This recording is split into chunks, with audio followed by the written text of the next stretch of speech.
Now, there is a more of a beginning to this story, but those are not important right now.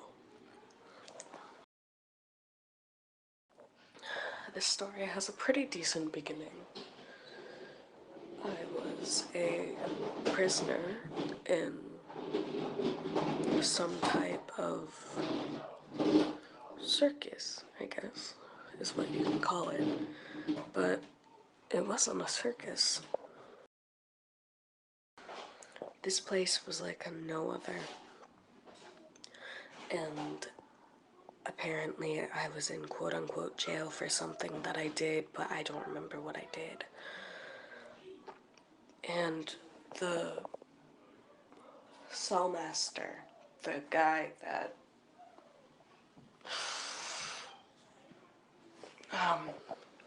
brought me there and kept control of the prisoners, he was actually very fond of me. So the only rule for me was I wasn't allowed to curse, which, I mean, obviously that's going to be a little difficult, but I managed the best I could. That was the only rule for me. I could go wherever I wanted, I could do whatever I wanted, and they didn't keep me like a prisoner like they did the others. I just had to check in at the end of every day. And at the end of every day, whenever I would check in, he would have surprises for me. Now, I'm not talking anything bad, I'm talking about like actual surprises, like blind bags or whatever.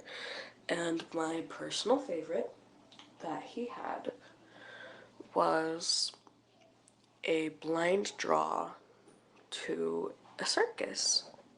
But it wasn't actually a circus, it was more of a convention, you know, like MegCon or Minecon. So, when I checked in that day, I didn't choose my normal blind box like I normally did. I chose a chance to meet Corpse Husband, which he will come more important later. But I opened it and I got what I needed, and I was able to go to his con and meet him. Now, of course, I did almost lose that ticket by almost saying the F word, but I didn't. I said, "Fuh." I did not say the rest, but I was pretty close to losing that ticket.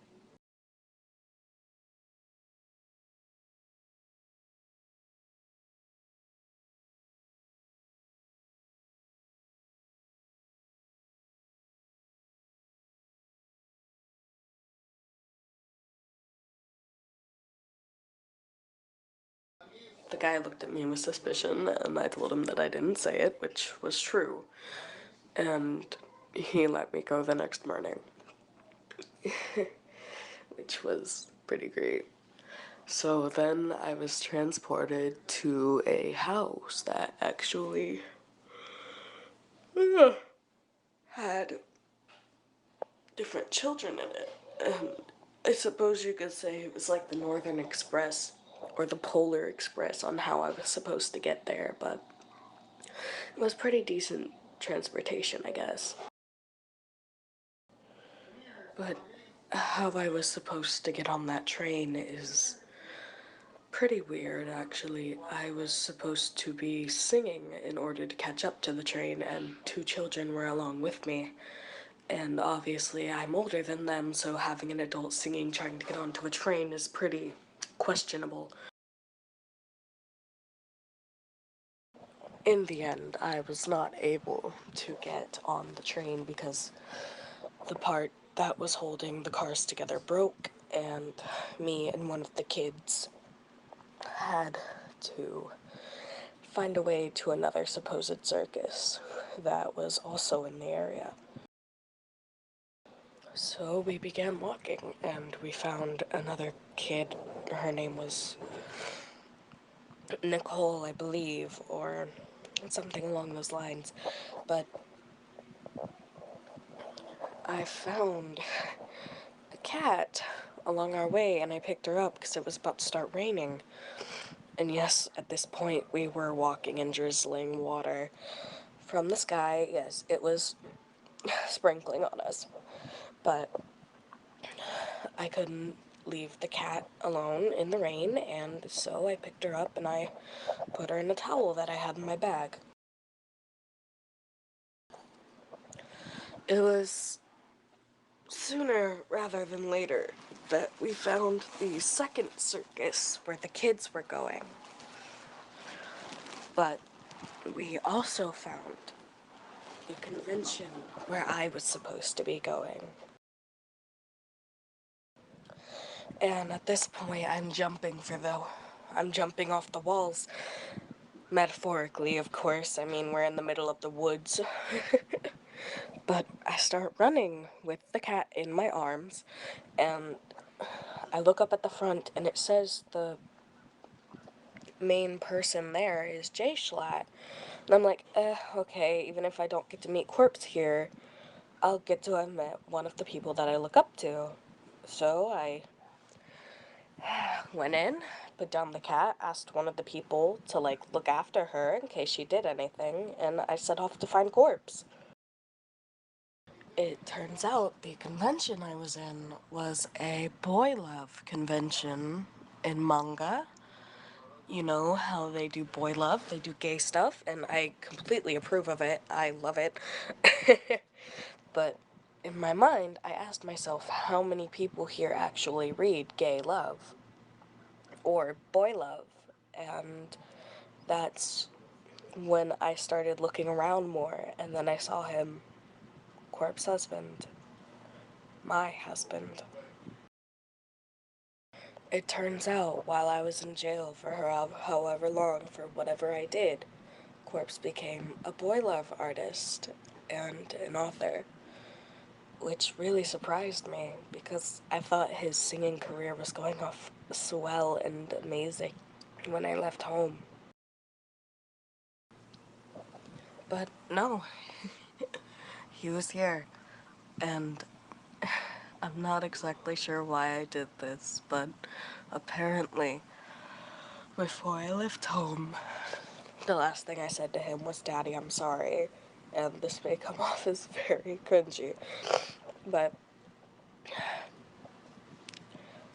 Corpse heard that I had gotten the ticket, and I jumped into a cart that he had next to him that held his hoodie, and I yelled, "Daddy," and he said, "Honey, I wasn't sure you were gonna make it." It was at this point where he proceeded to engulf me in a massive hug, but I wasn't too fond of all of the women and men ogling him, and he could see that in my face, so he lets go of me, and he asks, "How many of you read boy love?" Women and men both started surrounding us, and he asked how many of them would want him to sign a copy, in which he made.